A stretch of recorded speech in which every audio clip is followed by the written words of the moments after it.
જેઓના શાસનના રંગે રંગાયા અમારા તન મન છે, એવા શાસન સ્થાપક પ્રભુ વીરના ચરણોમાં વંદન. ઋષિદત્તા. ગત ભાગમાં આપણે રાજર્ષિ હરિસેનના મુખે તેઓની વેદનાભરી આત્મકથા સાંભળી અને રૂપ સુંદરી ઋષિદત્તાનો પણ પર્યાપ્ત પરિચય મેળવ્યો. રાજર્ષિએ કનકરથને પોતાની પુત્રી સાથે લગ્ન કરવા વિનંતી કરી અને ઋષિદત્તાના પ્રેમમાં પહેલેથી જ પાગલ બનેલા કુમારે એ પ્રસ્તાવનો સ્વીકાર કર્યો. હવે આજે આપણી આ યાત્રા તેના 5મા ભાગમાં પહોંચી છે, જ્યાં રાજકુમાર કનકરથ ઋષિપુત્રી ઋષિદત્તાની સાથે લગ્ન ગ્રંથિથી જોડાશે. પરંતુ એક વાતનું સ્મરણ રાખજો કે રાજકુમાર તો રૂકમણીને પરણવા કાવેરી જઈ રહ્યો હતો. હવે જો માર્ગમાં તે કોઈ બીજી કન્યાને પરણશે તો શું બંને રાજ્યો વચ્ચેના સંબંધ અખંડ રહેશે? શું મહારાજા હેમરથ ઋષિદત્તાનો પોતાની પુત્રવધુ તરીકે સ્વીકાર કરશે કે કુમાર ઋષિદત્તાની સાથે જ કાવેરી જઈ રૂકમણીને પણ પરણશે?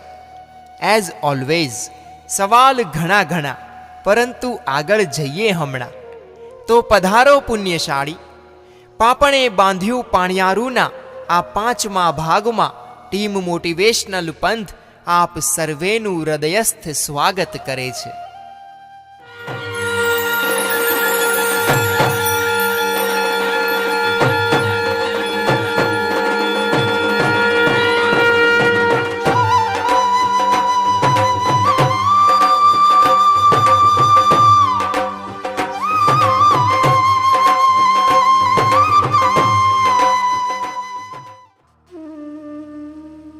મેં રાજર્ષિને અને ઋષિદત્તાને આજે મારી સાથે ભોજન કરવા માટે, મારી સાથે છાવણીમાં આવવા માટે ઘણો આગ્રહ કર્યો, પરંતુ રાજર્ષિએ મારું આમંત્રણ ન સ્વીકાર્યું.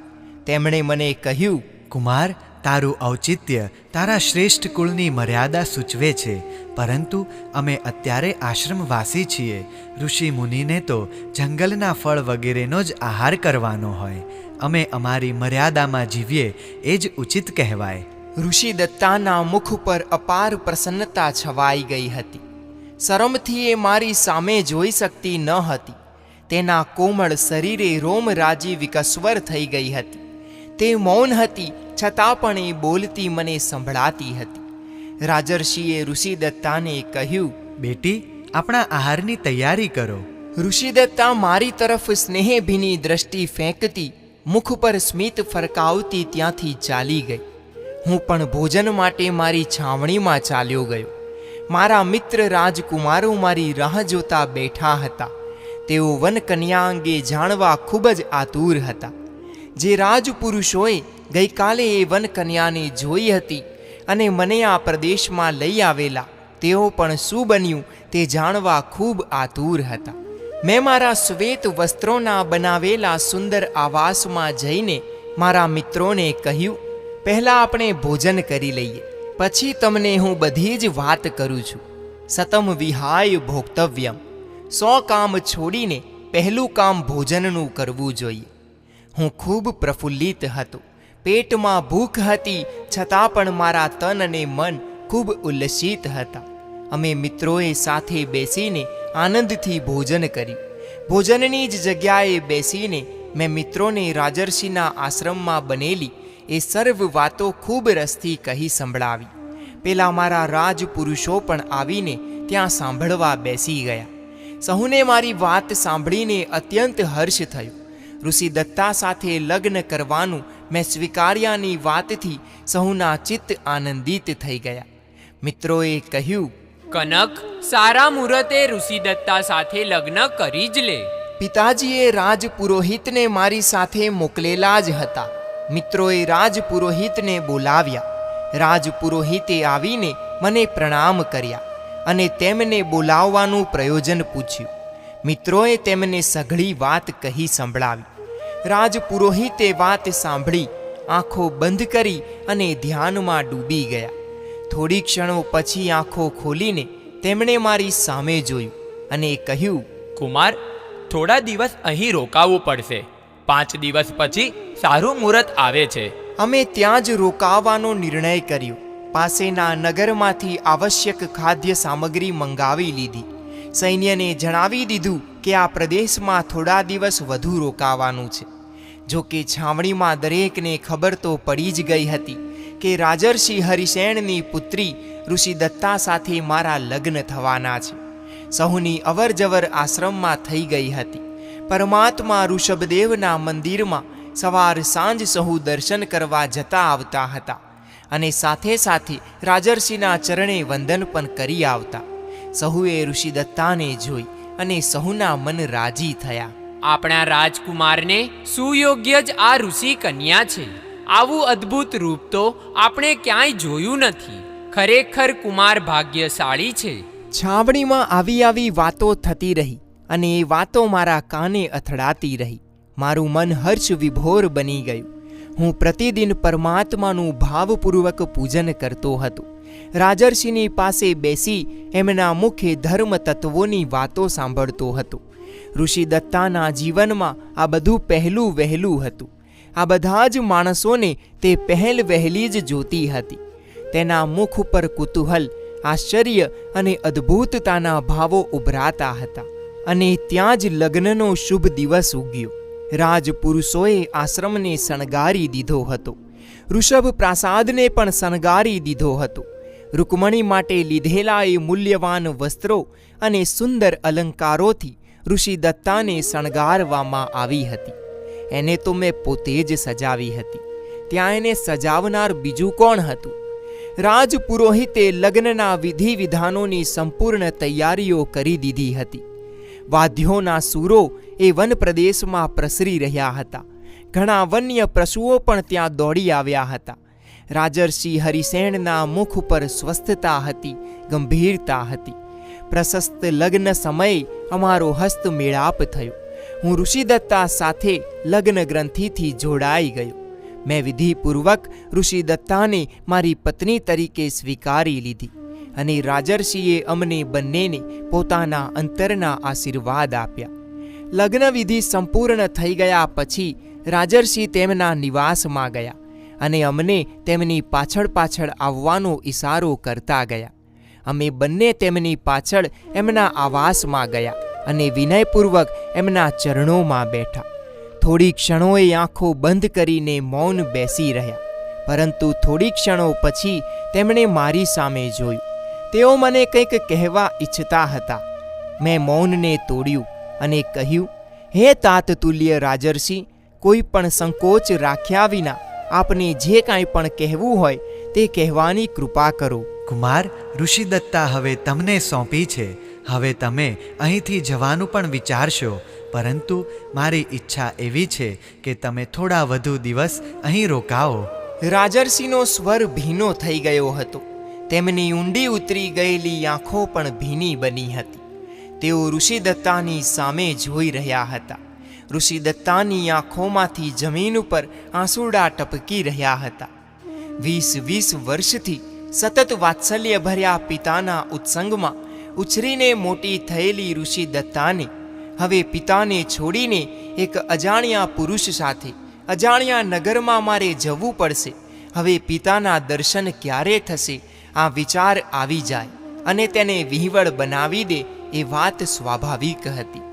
પોતાની લાડકવાઈ, હૃદયના ટુકડા જેવી પુત્રી પોતાનાથી દૂર દૂર ચાલી જવાની, આ કલ્પના પણ સ્નેહાળ પિતાના હૃદયને ગદગદ કરી મૂકે તે વાત પણ સ્વાભાવિક છે. છતાં પિતા તો એક ઋષિ હતા, તત્વજ્ઞાની હતા. તેઓ પોતાના મનનું સમાધાન કરી શકે એમ હતા. પરંતુ દીકરીનું શું? એ તો મુગ્ધા હતી, પિતૃ પ્રેમથી છલોછલ ભરેલી હતી. પિતૃવિયોગની કલ્પના એના નાજુક હૃદય ઉપર. હું તો ધ્રુજી જ ઉઠ્યો. મેં રાજર્ષિની સામે જોયું અને કહ્યું, હે પૂજ્યપાદ, આપની ઈચ્છા હશે ત્યાં સુધી હું અહીં રહીશ, પ્રસન્નતાથી રહીશ. મને આ આશ્રમ ગમે છે, આ હરણાના જોડલા પણ ગમે છે. હું અહીં જ રહીશ. મારી વાતથી રાજર્ષિ ગદગદ થઈ ગયા અને મને એમના બાહુપાશમાં જકડી લઈ મારા મસ્તકને વારંવાર પંપાળવા લાગ્યા. મારી આંખો સજલ બની ગઈ હતી. રાજર્ષિના વાત્સલ્યથી મારું હૃદય ઉભરાઈ ગયું હતું. હું ઊભો થયો. ઋષિ દત્તા પણ ત્યાંથી ઊભી થઈ. મેં એને ઈશારાથી સમજાવ્યું કે એ ત્યાં રાજર્ષિ પાસે જ બેસે, અને એ બેસી ગઈ.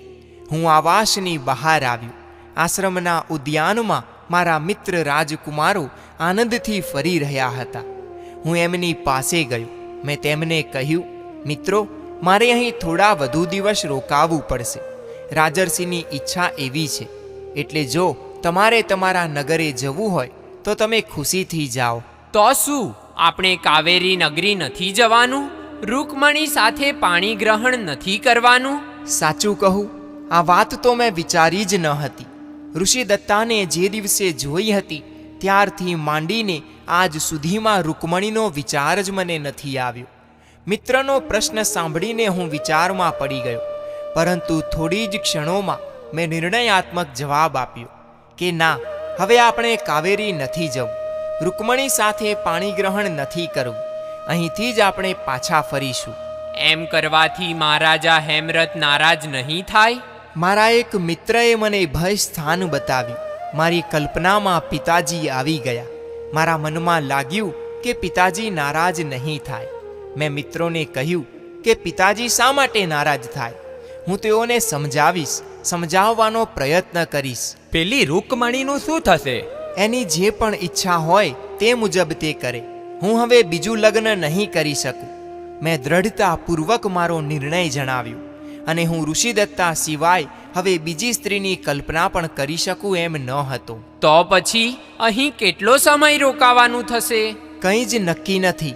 જ્યારે રાજર્ષિ અનુજ્ઞા આપે ત્યારે પાછા ફરવાનું છે. મિત્ર, તું સુખેથી અહીં રહે. તારું અહીં રહેવું ઉચિત છે.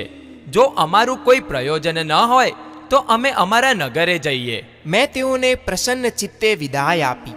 તેઓએ રાજર્ષિના ચરણે પ્રણામ કર્યા અને ત્યાંથી પ્રયાણ કરી ગયા. મારા સૈન્યના પડાવને વ્યવસ્થિત કરી દેવામાં આવ્યો. મેં મારો નિવાસ હવે આશ્રમમાં ફેરવી દીધો, જેથી હું રાજર્ષિની વધુ નિકટ રહી શકું અને ઋષિદત્તા પણ એમની નજીક જ રહી શકે. આશ્રમમાં મારી દૈનિક જીવનચર્યા વ્યવસ્થિત ગોઠવાઈ ગઈ. ઋષિદત્તા જાણે હું દેવ હોઉં તે રીતે મારી સેવા કરવા લાગી. નમ્રતા, વિનય અને સૌજન્યની જાણે સાક્ષાત મૂર્તિ. બોલવાનું બહુ જ ઓછું અને સ્નેહ અપાર. અમે રોજ સંધ્યાના સમયે આસપાસના વન પ્રદેશમાં ફરવા પણ જતા હતા. એક દિવસ એણે મને પૂછ્યું, નાથ, શું આપની માતા છે? હા, બહુ જ વાત્સલ્યભરી માતા છે. તને તે ખૂબ ગમી જશે. તું તો એને ખૂબ જ ગમી જઈશ.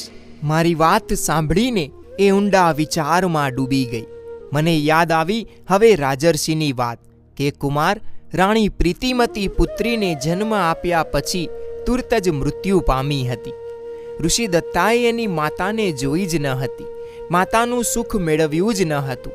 મેં એને કહ્યું, મારી માતાને પરમાત્મા ખૂબ ગમે છે.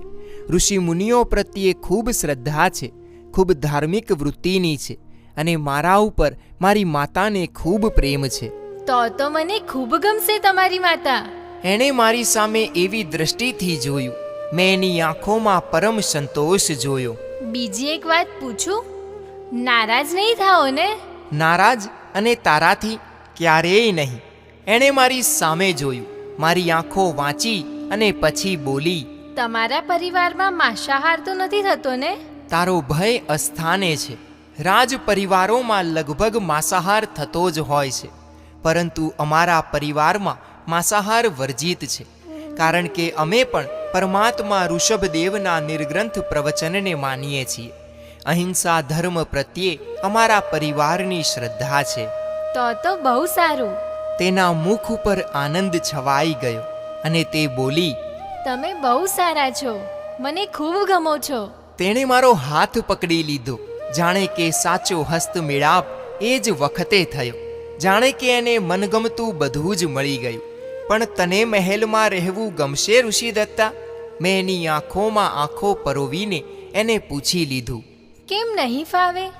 જ્યાં તમે હશો ત્યાં મને ફાવશે જ. મને તમારી પાસે જ રાખશો ને? તેણે બે હાથે મારો જમણો હાથ પકડી લીધો. પોતાનું મુખ હાથ ઉપર ટેકવી દીધું. તને મારી પાસે જ રાખીશ. આપણો સુંદર મહેલ છે, તને મહેલ નહીં ગમે તો આવો મજાનો આશ્રમ આપણે ત્યાં જ બનાવી દઈશું. તમે મહેલમાં રહેલા છો, તમને આશ્રમમાં નહીં ફાવે. મને મહેલમાં ફાવી જશે, પણ શું ઋષિદત્તા? મારી એક ઈચ્છા પૂરી કરશો? એક શું કામ? તારી તો બધી જ ઈચ્છા પૂરી કરીશ. આપણે અહીંથી જઈએ ત્યારે મારી હરણીની જોડીને સાથે લઈ જઈશું. ઓહો, સરસ! મને પણ એ જોડી ગમી ગઈ છે. કેવા ભોળા, કેવા સુંદર અને કેટલા પ્રેમાળ છે એ હરણ અને હરણી. આપણે એમને આપણી સાથે જ લઈ જઈશું. જો આપણે સાથે ન લઈ જઈએ ને તો? બોલતા બોલતા ઋષિદત્તાની આંખો આંસુઓથી ઉભરાવવા લાગી. ગળગળા સ્વરે તે બોલી, મારા વિના એ જીવી જ ન શકે. હું જાણું છું તારો એ જોડલા સાથેનો પ્રેમ, અને પ્રેમીઓનો વિયોગ કરાવવાનું પાપ આ જન્મમાં તો હું નહીં જ કરું. કુમાર, તમે બહુ સારા છો. અને તું? એણે મારા મોઢા ઉપર પોતાની કોમળ હથેળી દાબી દીધી. અંધારું થઈ ગયું હતું. મંદિરમાં આરતીનો સમય થઈ ગયો હતો. અમે આશ્રમ તરફ ચાલવા માંડી. આશ્રમના દ્વારે જ રાજર્ષિ અમારી રાહ જોતા ઊભા હતા. અમે પહોંચ્યા એટલે અમારી સાથે તેઓ પણ મંદિરમાં આવ્યા. ઋષિદત્તાએ નિત્યક્રમ મુજબ આરતી તૈયાર કરી અને દીવા સળગાવી રાજર્ષિને આરતી સોંપી દીધી. મેં શંખનાદ કરવા માંડ્યો. ઋષિદત્તાએ મધુર સ્વરે આરતી બોલવા માંડી. ભગવાન ઋષભદેવની મનોહર મૂર્તિ આજે મને ખૂબ વહાલી લાગી. મેં ધરાઈને ભગવાન ઋષભદેવના દર્શન કર્યા.